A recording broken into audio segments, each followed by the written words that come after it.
$711 million sitting untouched, hidden, not invested, not returned, not tracked. And here's the kicker. Another $825 million was about to be funneled straight in. No congressional approval, no oversight, no explanation. In early 2025, Americans woke up to a tweet that shook Washington's bureaucratic foundations. CFPB-RI. Give the $711 million back to the people. Elon Musk. And just like that, the Consumer Financial Protection Bureau, once hailed as the watchdog of American banking, found itself in the crosshairs. Not of a journalist, not of a whistleblower, but of the most powerful entrepreneur on the planet. Let's break it down. $711 million in unspent reserves sitting quietly in CFB accounts, $825 million more already approved for 2025 without a single vote in Congress, funded entirely by the Federal Reserve, bypassing taxpayer input, legislative scrutiny, or any meaningful audit. And no, you didn't miss the hearing because there wasn't one. Now ask yourself, what government agency has $1.5 billion moving through it, and no one in Congress even raises a brow? What agency can launch investigations, sue companies, shut down startups, block access to bank accounts, and yet never has? To explain how it spends its money, the answer is simple and terrifying. The Consumer Financial Protection Bureau, or CFPB. Once imagined as a guardian of everyday Americans, the CFPB has evolved into something far more sinister under the surface. Created in 2010 during the Obama era, inspired by Harvard professor turned politician Elizabeth Warren, this agency has for over a decade operated as a shadow government enforcer in the financial world. And here's the twist most Americans never knew. The CFPB doesn't answer to Congress. It doesn't get its money from the federal budget. It doesn't have to justify where the money goes. It just takes directly from the Federal Reserve like a siphon with no ceiling. So, when Elon Musk tweeted, "Rep a CFPB," it wasn't just provocation. It was a message to every American paying attention. There's a black box in your government, and someone's been stuffing it with your money for over a decade. But who exactly is behind the cash hoard? Who authorized hundreds of millions to just sit unused, unaccounted for? Who benefits from a Consumer Protection Bureau that no longer protects consumers, but instead allegedly targets innovation, startup disruptors, and even crypto firms behind closed doors? That's when one name started resurfacing again and again, like a watermark through every document, memo, and signature line. Elizabeth Warren, the architect, the godmother, the public face behind the CFPB's creation, and its most loyal defender. But is she just the visionary? Or something much more involved? Behind every billion-dollar mystery, there's a paper trail. Behind every trail, there's a signature. And behind this signature, there might just be a motive. Next, how did the CFPB become Warren's political war machine? And why did Elon Musk decide? It had to die before there was a tweet. Before there was a tombstone, there was a headline and a grudge. It's December 2021. Time magazine names Elon Musk Person of the Year, the world's richest man. The man building electric cars, launching rockets, and some say dragging humanity into the future. But not everyone was celebrating. Senator Elizabeth Warren took to Twitter with a cold shot. Let's change the rigged tax code so the person of the year will actually pay taxes. Musk didn't flinch. He fired back. And if you opened your eyes for 2 seconds, you would realize I will pay more taxes than any American in history this year. Around 11 billion. Don't call me the freeloader. You're the one freeloading off my success to score political points. The internet exploded. Senator Karen, he called her, and the nickname stuck. But behind the memes and viral barbs was a deeper truth. This wasn't just political theater, it was personal. Fast forward to 2024, another headline, another target. Elon Musk quietly redirects 12,000 high-performance NVIDIA AI chips from Tesla to his private company, xAI. A move to streamline operations, avoid costly warehousing, and give Tesla breathing room while its new data center gets online. To most, Shareholders. It was smart logistics. To Warren, a scandal waiting to be inflated. She wrote a letter to Tesla's board of directors accusing Musk of potential misuse of company resources and implying a conflict of interest. Pause. Ask yourself, when did U.S. senators become corporate auditors? How did a minor internal logistics shift, one that benefited both companies, trigger an official letter from Capitol Hill? It wasn't about chips. It was about control. To Musk, that moment wasn't a debate. It was a warning shot. When a sitting senator starts inserting herself into private boardroom decisions that have nothing to do with public funds, he later told allies, "That's not oversight. That's sabotage." And something in him snapped. He'd played the game long enough, taking the jabs, let them twist the narrative. But now he saw it clearly. This isn't about me. It's about killing speed, killing risk, killing innovation. They want to smother the engine of progress, and I'm the most visible target. So he did what only Elon Musk could do. He built something. Not a car, not a rocket, not a social media app. He built a department, an actual federal entity. The Department of Government Efficiency, DOGE, an agency with one job: strip out bloated regulations, dismantle corrupted agencies, and bring radical transparency to the dark corners of bureaucracy. And guess what was first on the chopping block? The one agency Warren helped design, nurtured, and weaponized the very tool she'd used to punch at businesses like his. "She's been using the system to choke out the future," Musk told his team. "Let's give her a front-row seat to how that system gets dismantled." It started as an idea in a Harvard classroom. By 2010, it had a name: the Consumer Financial Protection Bureau, the CFPB. Designed by Elizabeth Warren, born under President Obama, and sold to the American people as a safeguard against financial predators. Warren called it the agency that would stand between Main Street and Wall Street. On paper, that sounded noble. In practice, it became something else entirely. When Elon Musk created the Department of Government Efficiency, DOGE, he wasn't just targeting bad paperwork. He had his sights locked on a very specific beast, one with extraordinary powers and no leash. The CFPB was never like other federal agencies, and that's not an exaggeration. It was legally designed to operate outside the standard system of checks and balances. Let's break that down. It doesn't answer to Congress. It doesn't rely on annual appropriations. It receives a direct pipeline of funding from the Federal Reserve. No oversight required. And it's run by a single director who can unleash investigations, issue fines, and shut down private companies without even a vote. Think about that. An unelected bureaucrat empowered to act like judge, jury, and executioner, and their budget untouchable. Every year, hundreds of millions flow in, and no one knows where it really goes. It was supposed to protect the consumer, Musk told a closed-door committee. What it became is a battering ram. Originally, the CFPB consolidated regulatory functions from 7 different agencies, a move that was marketed as streamlining, but in reality, it concentrated too much power. In one place, under one roof, under one ideology. That ideology, Elizabeth Warren. And the agency didn't just look at banks. It began reaching into tech, crypto, startups, even Meta, even Coinbase, even Mark Andreessen venture-backed firms. And Andreessen didn't hold back. The CFPB became Elizabeth Warren's personal attack dog, he said in a podcast with Joe Rogan. It shut down a startup we backed because they didn't like how it marketed to military members. Not fraud, just phrasing. He wasn't alone. Meta CEO Mark Zuckerberg later revealed that the CFPB launched a full investigation into Meta. "And we're not even a bank," he said. "They tried for months to build some theory just to come after us." Coinbase. CEO Brian Armstrong took it further. "We were debanked. Banks were quietly pressured not to work with us because we were crypto. And when he looked into who was behind it all roads led back to Warren.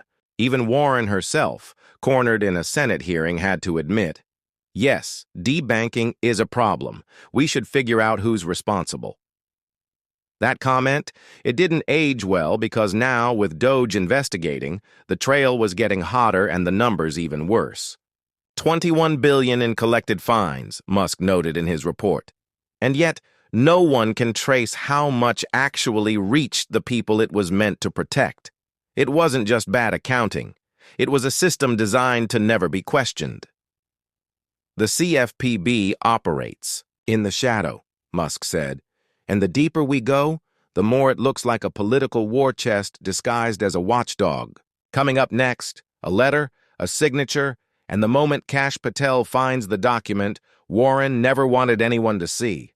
The chamber was packed, cameras rolled, staffers hovered, America leaned in. The tweet, CFPB RIP, had detonated across every network. It wasn't just viral, it was radioactive. And now Elon Musk, no suit, no tie, just confidence wrapped in a clean black jacket, sat across from Senator Elizabeth Warren, the architect of the agency he just dragged into a digital grave. "Mr. Musk," Warren began, her tone clipped, rehearsed, loaded. "Do you think you have the authority to unilaterally dismantle a federal agency?" She didn't blink. She didn't smile. And for a brief moment, the room held its breath. Musk leaned forward. Calm director and absolutely lethal. "Senator, I'm not dismantling anything. I'm disinfecting a ripple." The aides stopped typing. Even C-SPAN sounded quieter. The CFPB isn't some untouchable cathedral of democracy, he continued. It's a bureaucratic empire built without voter consent, spending without congressional approval, and punishing without due process. You call that public service? I call it a gang with badges. Warren narrowed her eyes. She leaned in now, too, matching posture with posture. "You've got skin in the game, Mr. Musk," she snapped. "Your companies are under investigation. You control Tesla. You run X. You started XAI. And now you're launching a federal agency to investigate inefficiency. Convenient timing, isn't it?" Musk didn't flinch. His reply was surgical. "Yes, I do own companies, Senator, and they employ hundreds of thousands of Americans. They build things. They innovate. They pay taxes. Unlike the CFPB, which hoards $701 million in undisclosed reserves, takes another $825 million from the Fed annually, and never once has to explain itself to Congress or the people." He turned, slightly, addressing the room now, but his words were aimed straight at her. "You call me conflicted? Tell me, where did the $21 billion in CFPB settlements go? Where's the ledger? Who audited those funds, or do you only care about oversight when it's someone else's power being questioned?" A low murmur crept through the rows behind them.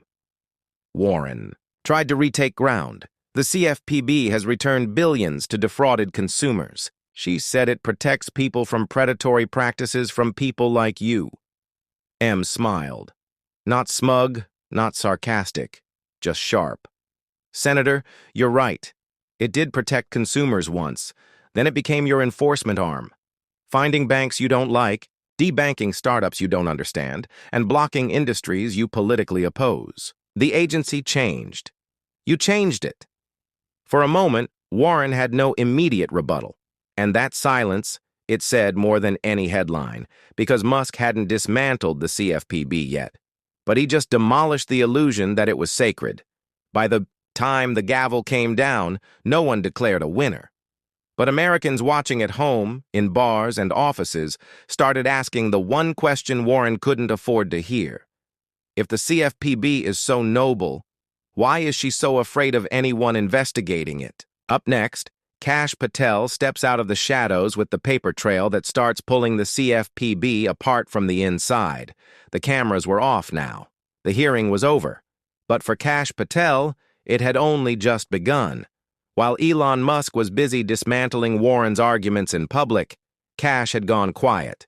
Deliberately assigned by DOGE as its lead investigator, his job wasn't to talk. It was to find, and what he found changed everything. The warehouse was just outside D.C., one of the old CFPB record storage sites long since forgotten by press or politicians. A facility with no name on the gate, just a keypad, a badge reader, and a trail of dust. Inside, paper, boxes, files, no spin, no press release, just raw, untouched data. Cash opened one of the boxes marked 2023 Interagency Comms. He wasn't looking for headlines, but he found one anyway. A handwritten note scanned, signed by Elizabeth Warren herself, addressed to Rohit Chopra, then director of the CFPB. The note was short, just one line underlined. Keep the AI firms locked down. Don't let them get ahead of us. No ambiguity, no metaphor, just a direct political directive to a supposedly independent agency telling it who to target. Cash paused, took a photo, then he kept going. In a file labeled 2025 Budget Reserve Allocations, or he found the bombshell, a line item marked $711 billion pending disbursement, status unallocated, labeled consumer restitution, except no consumer ever received it. No ledger showed when it would be sent. And in the margins of the attached report, typed in plain Arial font, disbursement suspended, awaiting political clearance. That was it. That's what DOGE had been hunting. Not speculation, not motive, not ideology, proof. Cash stood up, called Musk directly. Elon, I've got it. Warren didn't just influence the agency, she directed it. That email alone is enough to open 3 investigations. And that consumer money they brag about, it's been sitting untouched, waiting for someone to say it's okay to move. You weren't wrong. You were only scratching the surface. By the time Cash hung up, DOGE had already ordered a secure courier. The email, the disbursement file, the political directive. They weren't theories anymore. They were evidence. Coming next, Warren scrambles to fight back, but the walls are closing in. And Elon Musk. He's about to take the fight from Capitol Hill to the public. The atmosphere inside DOGE headquarters felt more like a battlefield briefing than a press conference. No frills, no staging, just one man standing before the country, ready to drop what would soon be called the most politically explosive data dump since the Pentagon Papers. Elon Musk stood at the podium, his posture relaxed, voice calm, but no one mistook his tone for diplomacy. Let's start with what's real, he said, holding up a single page. This is an email, not a tweet, not a rumor, not commentary, a real directive. He turned to the screen behind him. There it was, a scanned email. Elizabeth Warren's signature at the bottom, addressed to Rohit Chopra, former CFPB director. Keep the AI firms locked down. Don't let them get ahead of us. A directive from a senator to a federal enforcement agency. No ambiguity, no legal justification, just pure political control disguised as regulation. Next came the ledger, a crisp screenshot of CFPB's internal reserve allocation. $711 million labeled restitution to consumers. Status unallocated. Side note, awaiting political clearance. Musk didn't raise his voice. He didn't need to. That's nearly 3/4 of $1 billion just sitting, not in the hands of victims, not in programs to help the vulnerable, but in limbo, waiting for the green light from someone with an agenda. He moved to the third and final slide, a funding statement showing that CFPB had $825 million approved for 2025, sourced not from Congress, but directly from the Federal Reserve. No congressional vote, no debate, no public record, just a pipeline of money to an agency that no one elected, no one audits, and apparently no one stops. He paused, then leaned forward, voice lower now. And yet, we're told this is for consumer protection. The room stayed dead quiet. Then he added, when as if almost offhandedly, one more thing. If anyone out there can explain how a sitting U.S. senator with a government salary of $174,000 manages to rack up a net worth estimated between $12 million and $73 million, let me know. We're pretty good at following money trails over here. He stepped back. No Q&A, no debate, just a silent storm of cameras flashing and jaws tightening. By sundown, 5 Republican-lead states announced they were suspending CFPB operations pending review. Governors called emergency sessions. Legal scholars flooded the networks. Even the White House press secretary refused to comment, citing ongoing reviews. Elizabeth Warren's team issued a two-sentence response. Mr. Musk's accusations are baseless and inflammatory. The CFPB remains a critical institution for protecting American families. But the court of public opinion had already been called into session. No theatrics, just numbers, just signatures, just one brutal question echoing from every television and kitchen table in the country. Who gave them this kind of power? And what have they done with it? The silence after Musk's press conference didn't last long. By the next morning, Elizabeth Warren was live on MSNBC, fire in her voice, defiance in every syllable.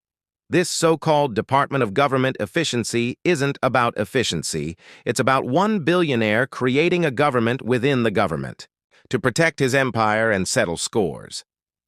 She didn't mince words. To her, DOGE wasn't a reform. It was a coup in slow motion, masked behind slogans about transparency and accountability. What we're witnessing, she declared, is a weaponized agency serving the whims of one man. That's not democracy, that's autocracy. The left-wing media lit up. CNN banners read, "Senator Warren under fire from tech billionaire." The View hosted an entire segment titled Elon Musk versus Consumer Rights. What's really going on? And across Twitter, the narrative machine roared into motion. Warren is being targeted for standing up to power.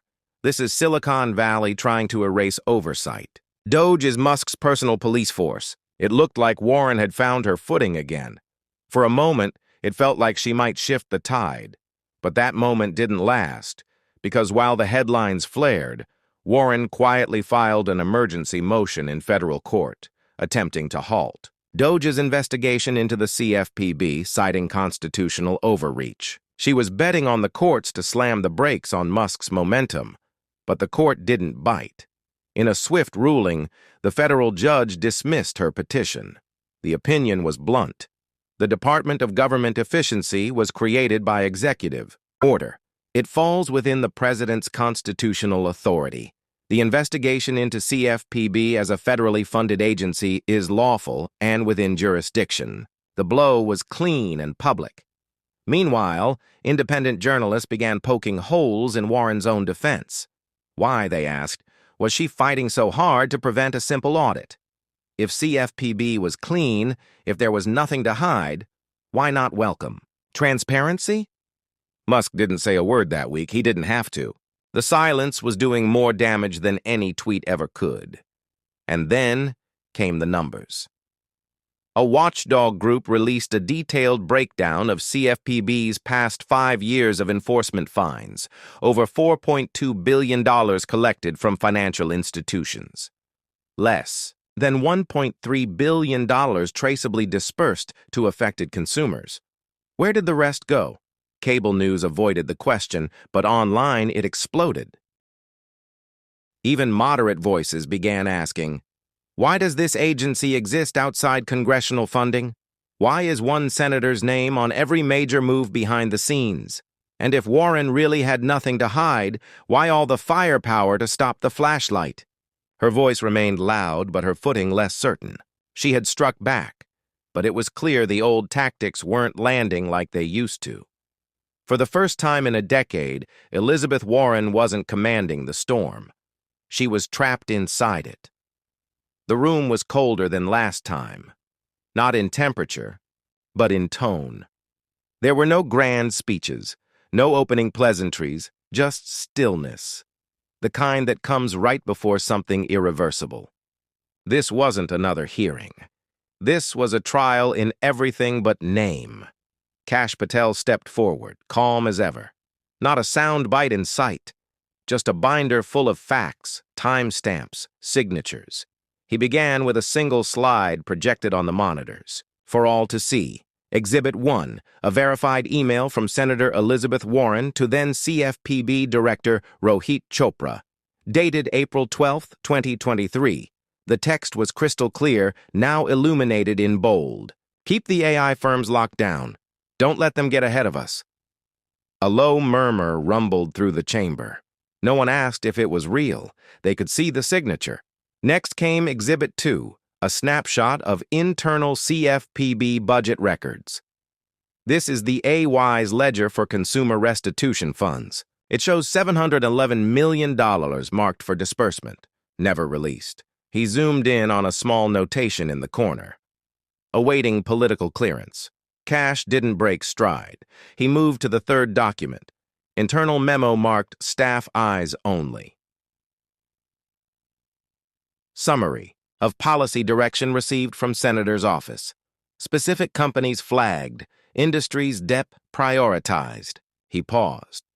Let me be perfectly clear.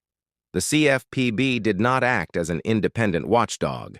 It acted as a political instrument. It followed orders. A hush settled across the room. No spinning, no distraction, just black and white evidence and the voice of someone who knew how to follow trails others buried.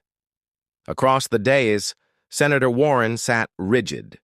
She didn't speak, didn't blink, the usual fire in her voice gone. And this time, there was nothing left to deflect with because this wasn't about opinions anymore. This was policy manipulation backed by paper trails. Elon Musk stood from his seat quietly as the exhibits were entered into the record. He didn't raise his voice. He didn't gloat. Just one sentence, measured and lethal. She didn't protect the public. She protected a power structure, her own. The room stayed silent. No cheers, no shouting, just the kind of stillness that comes when the truth becomes undeniable. Because evidence doesn't get tired. It doesn't get flustered. And above all, paper doesn't lie. There was no parade, no banner, no final gavel slam. Just a quiet, brutal memo from the Office of Executive Oversight. Effective immediately, the Consumer Financial Protection Bureau is suspended nationwide. The headlines came fast, but the reaction was even faster. DOGE, the Department of Government Efficiency, assumed temporary authority over all ongoing CFPB functions. But unlike the bloated structure it replaced, DOGE didn't expand. It delegated. Consumer protection wasn't dead. It was being reset, split back across the 7 original agencies that had handled these responsibilities before Warren's creation ever existed. There were no dramatic power grabs, no overnight purges, just a restoration of accountability, of oversight, and of balance. Standing before the press for the first time since the congressional hearing, Elon Musk delivered a statement that was short, sharp, and impossible to spin. We didn't eliminate law. We eliminated a tool that had been twisted by power. CFPB stopped, protecting consumers the moment it started protecting agendas. There was no rebuttal, no fiery press conference from Warren, no morning show interviews, no op-eds. For the first time in years, Elizabeth Warren vanished from the media cycle. The face of the CFPB, the voice behind its birth, its rise, and its defense, had gone silent. Some called it retreat. Others called it recalibration. But most Americans saw it for what it was, the collapse of a fortress built on secrecy. Yet for Musk and for DOGE, there was no celebration, because behind every collapsed structure is the question, who else was in on it? The CFPB may have fallen, but the system that enabled it, that was still alive, still hiding, still moving money, influence, and silence. And Elon Musk wasn't done, not by a long shot. The room was quiet. No press, no stage, just 2 men, a table, and a wall-sized map of the U.S. federal financial system. Lines, agencies, institutions, and buried beneath the surface. Influence networks so complex, they looked more like circuitry than policy. Patel leaned over the map, eyes narrowed. He tapped a single name printed in small gray font, tucked beneath a cluster of nonprofit shells and regulatory pass roofs. Consumer Progress Trust, he said. On paper, it's a civic engagement fund, but we just traced one of their sub-accounts back to the CFPB reserve cash tied to disbursements that were never made. And here's the part you're going to love. Multiple transactions loop through campaign finance orgs. Some of them are PACs. Elon Musk didn't respond immediately. He stared at the map, not like a man looking at a wall, like a man seeing a machine and realizing he now knew where to start prying. Then slowly he looked toward the camera that had been quietly recording. "They thought the tombstone meant the war was over," he said, voice even. "But I don't bury the system. I excavate it." He stepped forward, folding his arms. The air in the room had shifted, not with anger, but clarity. You don't stash hundreds of millions under consumer restitution if you're playing by the rules. You don't funnel money through shell trusts if you're protecting the public. You do that when you're building a political machine. They thought this was the final blow. He shook his head. It was just the warm-up. The screen went black and then, in bold white letters, "Coming soon. A new investigation, a new name, and a seat of power everyone thought was untouchable."